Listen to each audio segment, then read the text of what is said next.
Kumusta naman po ang, opening of class, yung ating assessment? Kumusta yung, security? Ilan lahat attorney yung mga o yung ating mga mag-aaral, kumusta lahat-lahat, Attorney Bogs?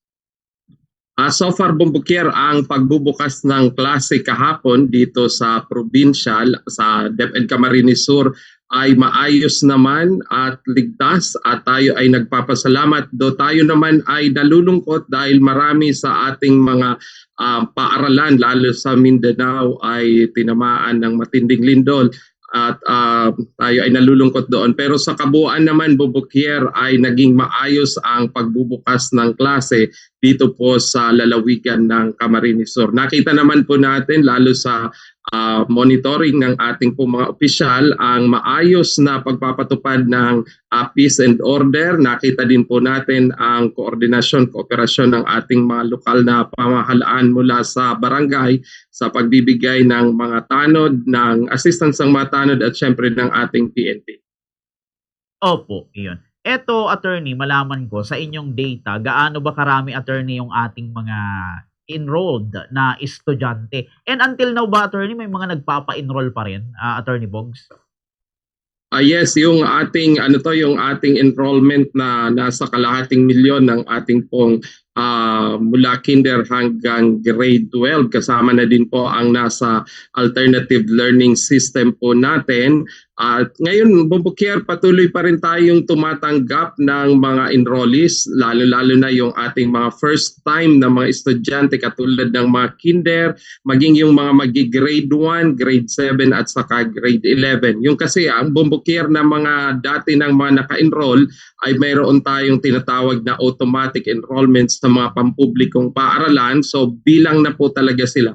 Except Bombokier kung may mga estudyante tayo na magta-transfer from one public school to the other na kung saan kailangan talaga nilang kunin yung kanilang credentials doon sa paaralan, yun po ang naibabawas. At tinatanggap naman po yan, Bombokier, hanggang sa kasalukuyan basta mamimit pa rin nila yung tinatawag nating 80% na total ng kanila pong attendance, tatanggapin po yan ng ating mga pampublikong paaralan. Opo. Kahapon attorney sa mga klase, kumusta naman attorney yung mga classroom natin? Wala ba attorney mga sira? Ano ba kumbaga sa pulido na ba yung mga classroom? Halimbawa in terms of tubig naman, wala bang water interruption? Attorney Bogs? Well, nagpapasalamat naman tayo na maganda ang naging resulta, Bombokier, ng Brigada Eskwela at nakita natin ang kahandaan ng ating pong mga paaralan. At dahil nga ang unang linggo, Bombokier, ng ating pong school year 2026-2027 ay nakatuon doon sa getting to know each other at saka doon sa laying the rules sa mga pampublikong paaralan po natin. Maganda po ito na hindi din pressured yung ating po mga mag-aaral, kundi kasi getting to know each other, Bombokier, is more on socialization aspect ng pag-aaral ng ating mga kabataan.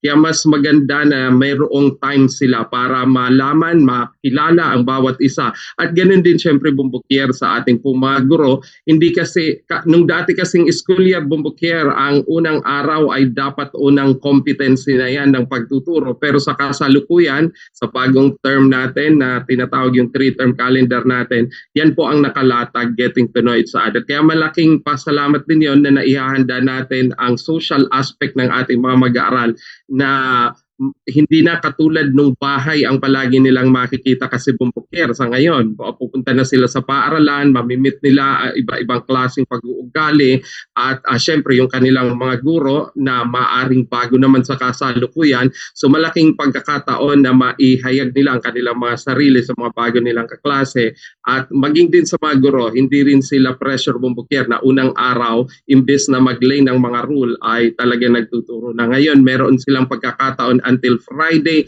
to set it straight, sabihin sa mga estudyante, these are the do's and don'ts na dapat nilang pagtuunan ng pansin.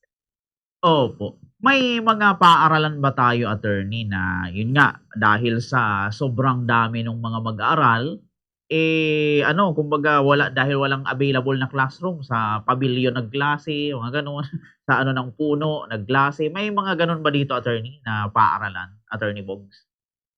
Meron pa tayong mga congested na mga paaralan, Bombokier, dahil sa dami din ng kanilang enrollees. For example, Bombokier, itong ating San Jose Pili National High School, dito lang yan malapit sa ating division office. Makikita ang madaming enrollees talaga sa kanila sa kasalukuyan, at ang isa sa mga issue nila ay ang kakulangan ng classroom, at kahit bibigyan sila, Bombokier, ng classroom, ang magiging problema naman ang space, dahil kung siguro ang mga nakakita na ng San Jose Pili National High School na along the highway lang naman dito sa kabisera natin, makikita po na wala na talagang espasyo na pwedeng paglagyan ng bagong classroom kung sakali mabibigyan or mabibigyan, unless otherwise siguro, Bombokier, ay aalisin yung mga old buildings at paglalagyan ng panibagong high-rise na building. Yun lang po ang pwedeng maging resulta, pero it will take time naman.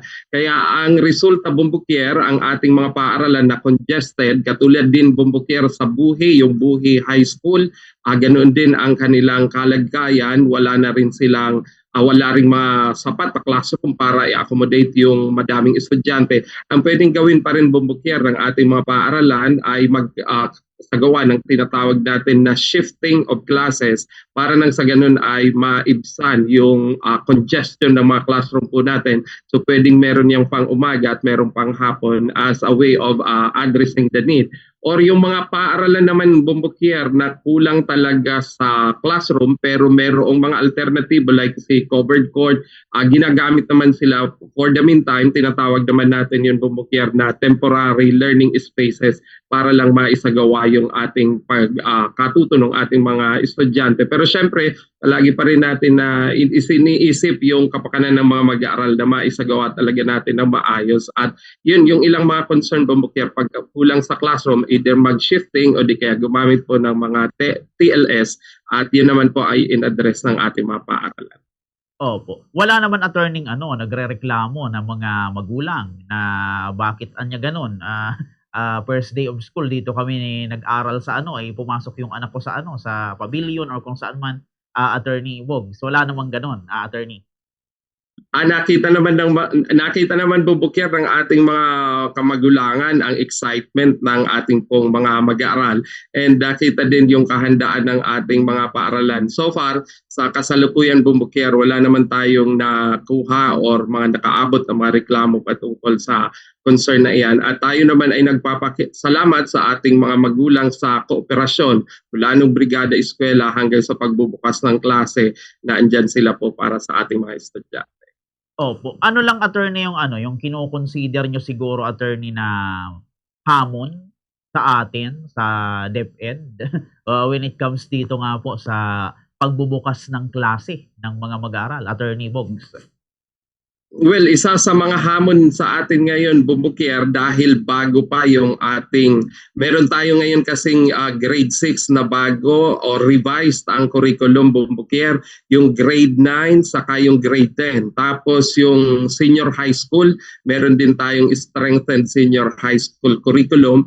Ang ilan sa mga challenges natin ay ang dissemination, Bombokier, kasi siyempre pagbago at ang ating mga magulang ay maghahanap yan ng mga bago din na mga libro, bagong mga materials na gagamitin. Sa kasalukuyan, ang mga gamit dyan, Bombokier, sa ngayon ay yung tinatawag nating mga e-copy or yung mga soft copy sa pamamagitan ng Learning Resources Management System po natin or yung LRMS, na dyan po kinukuha yung mga materials na ginagamit ng ating po mga kamagulangan. So isa po yan sa mga nakikita natin na challenge ngayon.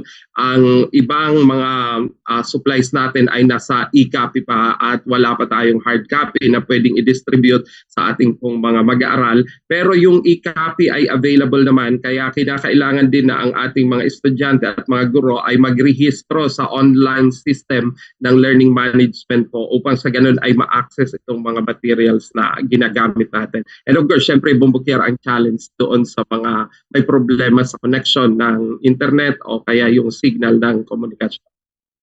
Opo. Eto, attorney, sa klase, maitanong ko lang, pwede bang magdala ng cellphone yung mga mag-aaral?